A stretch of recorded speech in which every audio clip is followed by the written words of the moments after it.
Cette vidéo porte sur le cas de deux objets qui sont liés ensemble par une force de frottement. Alors, notion préalable.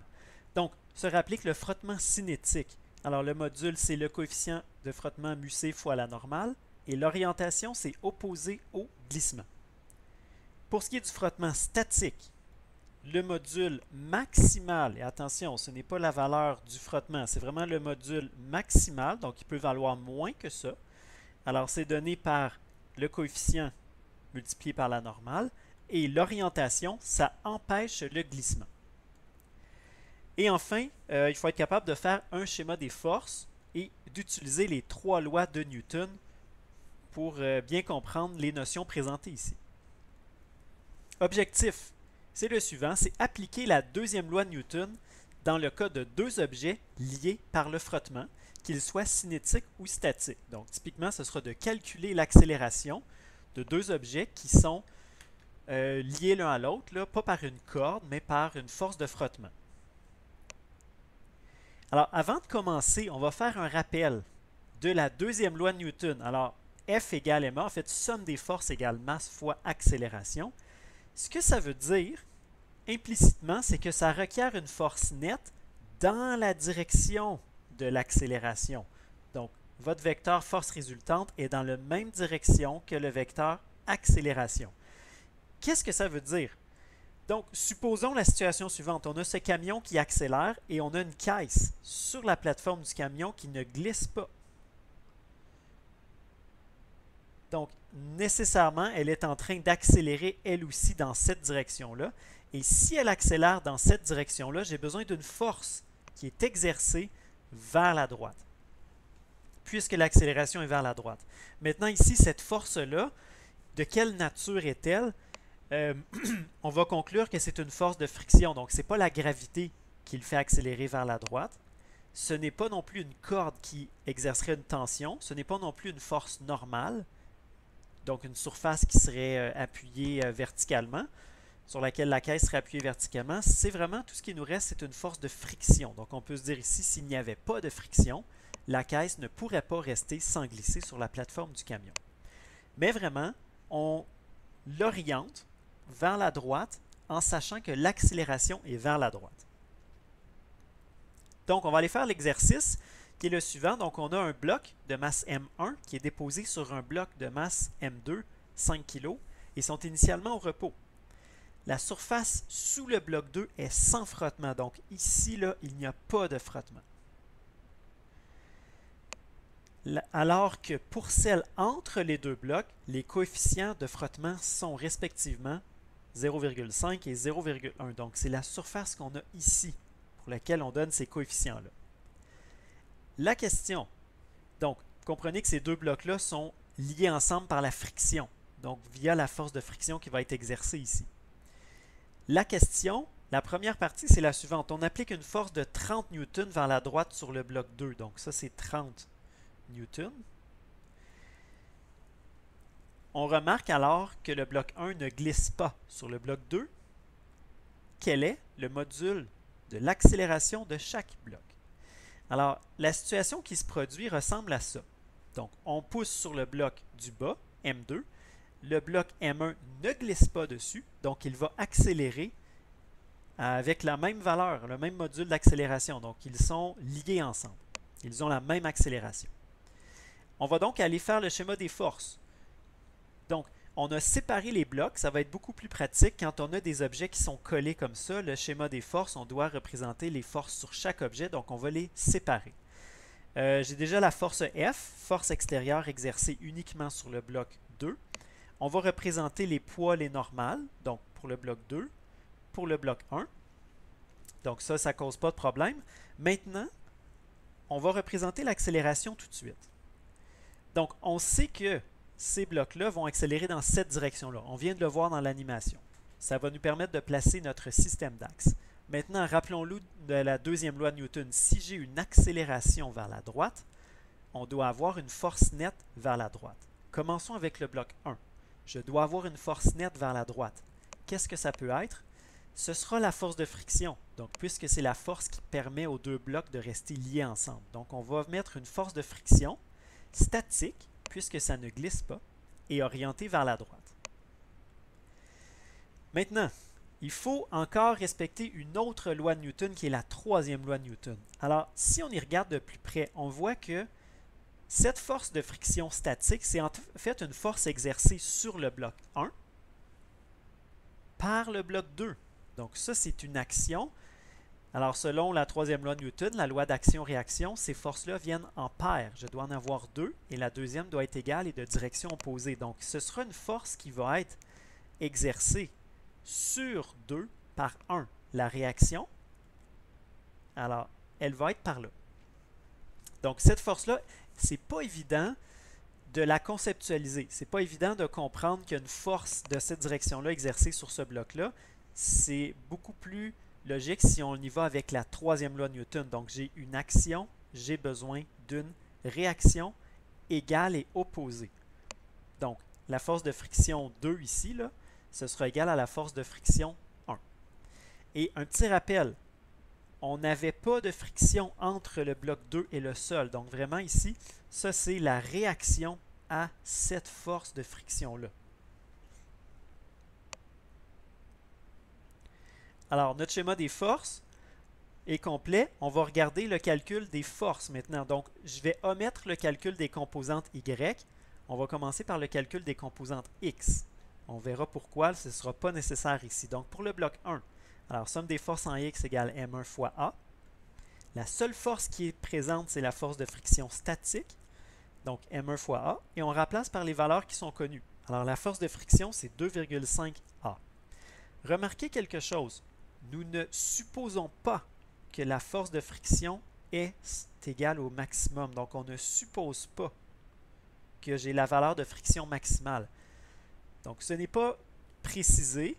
On pourrait avoir une valeur qui est plus basse. Et vous voyez, vous allez voir qu'on n'a pas besoin de ceci-là pour le résoudre le A. On continue. On va faire les forces sur le bloc 2. Alors, somme des forces égale M2 fois A. Les forces, donc, on a cette force-là qui est vers la droite et celle-là ici qui va être vers la gauche. Et donc, on sait qu'on appliquait 30 newtons moins la force de friction statique égale 5A. Remarque encore, on ne suppose pas que la force de friction, c'est le coefficient fois la normale. Ce qu'on va faire maintenant, on va isoler l'accélération. Donc, on va écrire nos deux équations, celle pour le bloc 1 et celle pour le bloc 2. En les additionnant, qu'est-ce qu'on remarque? Les forces de friction disparaissent. Bon, on n'avait même pas besoin de les calculer. Donc, on n'avait pas non plus besoin de la normale pour cette partie-là. Et je me retrouve avec ceci. 30 égale 7,5A. Si on regarde ça d'un petit peu plus proche, là, si les deux blocs, je les place ensemble, au total, ils vont peser 7,5 kg. Et la force extérieure que j'ai appliquée dessus, c'est 30 newtons. Donc finalement, ce que je suis en train de dire, c'est que comme les blocs ne glissent pas l'un sur l'autre, j'aurais pu dès le départ les considérer comme un seul objet de 7,5 kg sur lequel on applique une force de 30 newtons. Et ça me donne 4 mètres par seconde carré. Continuons l'exercice maintenant.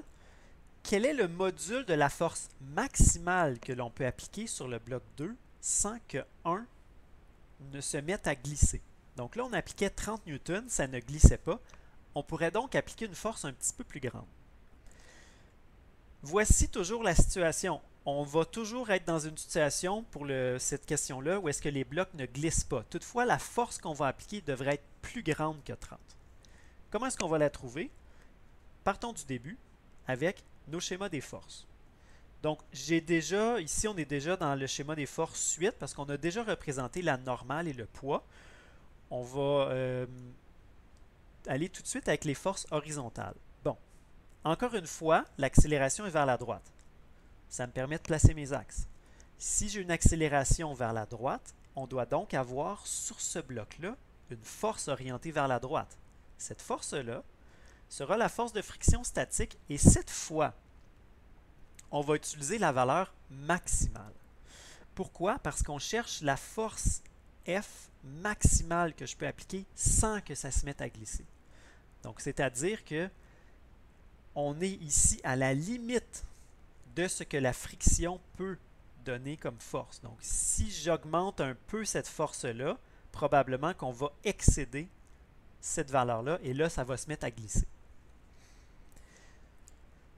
Donc, toujours appliquer la troisième loi de Newton pour compléter nos schémas des forces. Ceci, c'est une action, c'est une force qui est exercée sur le bloc 1 par le bloc 2. Je dois donc avoir la réaction, force exercée sur 2 par 1, égale et en direction opposée. Donc ça, c'est une force exercée sur le bloc 2 par le bloc 1. Et donc, c'est aussi égal à la force de friction maximale.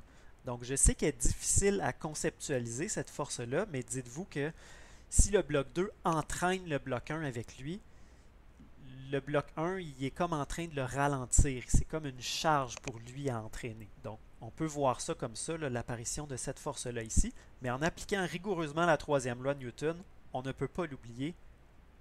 Action-réaction, ils doivent venir en paire. Donc, on n'a toujours aucune friction entre le bloc 2 et le sol. Donc, la seule force de friction, c'est entre les deux blocs, entre ces deux surfaces-là. On va appliquer notre somme des forces. Mais là, on va commencer par la composante Y. Pourquoi? Je vais avoir besoin d'aller calculer la normale. Donc, normale 1 moins M1 fois G égale 0.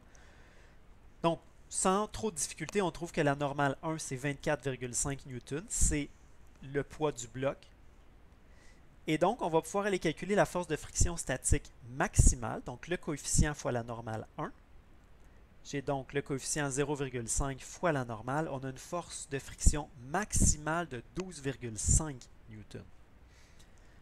Donc, si j'ai cette force maximale, c'est alors que je vais aussi avoir la plus grande accélération possible sans que ça se mette à glisser. Et donc, la plus grande force possible sans que ça se mette à glisser. On va aller regarder nos composantes X sur le bloc 1. Alors, somme des forces égale M1 fois A. La seule force qui s'exerce, c'est la force de friction maximale qu'on vient de calculer. Donc, force de friction maximale, c'est 12,25. Et ça, c'est égal à la masse fois A. Donc, on peut tout de suite trouver l'accélération. Donc, si je connais la force qui est appliquée, je sais que c'est la valeur maximale. Alors, je peux tout de suite trouver l'accélération. Je n'ai même pas besoin d'aller additionner mon équation pour l'autre bloc. Je vais pouvoir trouver l'accélération avec même seulement l'équation pour le bloc 1. Donc, je dois avoir la même accélération pour le bloc 2. Ça doit aussi être 4,9 mètres par seconde carré parce qu'ils ont la même accélération. On va donc aller appliquer la deuxième loi de Newton sur ce bloc-là, toujours avec la composante X, donc la somme des forces égale M2 fois A. Alors, la force inconnue F, moins la force de friction, toujours ici c'est la force de friction maximale égale M2 fois A. Alors, la force F est inconnue, la force de friction, en vertu de la troisième loi de Newton, c'était la même qu'exercée sur le bloc 1, donc 12,25. Et la masse ici, 5 kg, et l'accélération, c'est la même que tout à l'heure, donc la même que pour le bloc 1, pardon, donc 4,9 mètres par seconde carré, et vous trouvez avec ceci une force de 36,75 newtons. Donc, avec notre 30 newtons de tout à l'heure, on était en dessous de cette valeur-là, donc c'est normal que ça ne glissait pas. Et on va terminer avec troisième partie de la question. Si on applique une force horizontale de 38 newtons sur le bloc 2, quelle est l'accélération de chacun des blocs? Alors, on savait que la force maximale, c'était 36,75 newtons, sans que ça se mette à glisser. Donc, si j'applique 38 newtons, on peut s'attendre à ce que le bloc 1 glisse sur le bloc 2. Alors, ce qui va se passer, c'est à peu près ceci. Donc, on voit que le bloc 1, il accélère quand même. On voit quand même qu'il y a une accélération dans cette direction-là, mais elle est un petit peu plus petite que celle du bloc 2. Donc, l'accélération du bloc 2, elle est plus grande dans cette direction-là. On voit qu'il glisse et à un moment donné, il se met à tomber. Mais ce qu'on peut conclure ici pour l'instant, c'est que les deux accélérations ne sont pas égales. Donc, chaque bloc va avoir sa propre accélération. Et également, entre les deux blocs, comme il y a du glissement, on va être en présence de frottement cinétique entre les deux blocs. Alors, revenons à notre schéma des forces. Donc, on a deux accélérations différentes. Donc, pour le bloc 1, A1, remarquez qu'elle est toujours vers la droite. Donc, je vais toujours avoir besoin d'une force vers la droite. Et donc, la seule force que j'ai pour l'accélérer, c'est la force de friction. Elle va être vers la droite et elle est cinétique. Le deuxième bloc a une accélération différente, A2.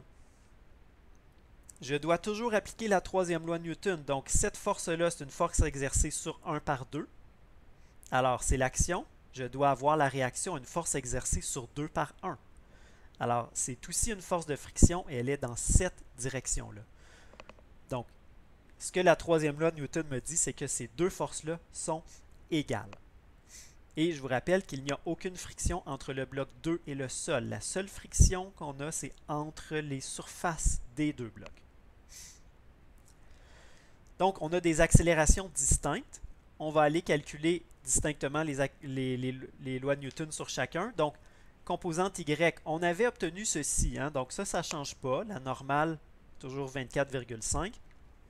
Et donc, la force de friction cinétique va être égale à 0,1 fois 24,5, donc 2,45 newtons. Alors, on voit que c'est beaucoup plus petit que tout à l'heure. Ici, ça glisse. Je sais quelle est la valeur de la force de friction. Si ça glisse, j'ai seulement cette équation-là pour le module de la force de friction. On va aller calculer nos composantes X, somme des forces en X pour le bloc 1. Alors, remarquez que l'accélération, c'est A1. Elle va être différente pour chacun des blocs. Donc, la force de friction, c'est la seule force en X, égale M1 fois A1. 2,45 égale la masse fois l'accélération. Et je trouve 0,98 mètres par seconde carré, qui est A1. Et on s'en va faire le deuxième bloc. Donc, le bloc 2, toujours la composante X, somme des forces en X égale M2 fois A2. Donc, la force extérieure, je vous rappelle que c'était 38 newtons, cette force-là ici, moins cette force de friction-là, qui est dirigée vers la gauche, égale M2 fois A. Donc, je sais, en vertu de la troisième loi de Newton, principe d'action-réaction, que ces deux forces-là sont égales. Donc, force de friction ici et celle-là sont égales. Donc, égale à 5A. Somme des forces égale 5A et je trouve 7,11 mètres par seconde carré. Donc, on avait A1 égale 0,98 mètres par seconde carré. Alors, on voit que les deux accélérations sont bel et bien différentes.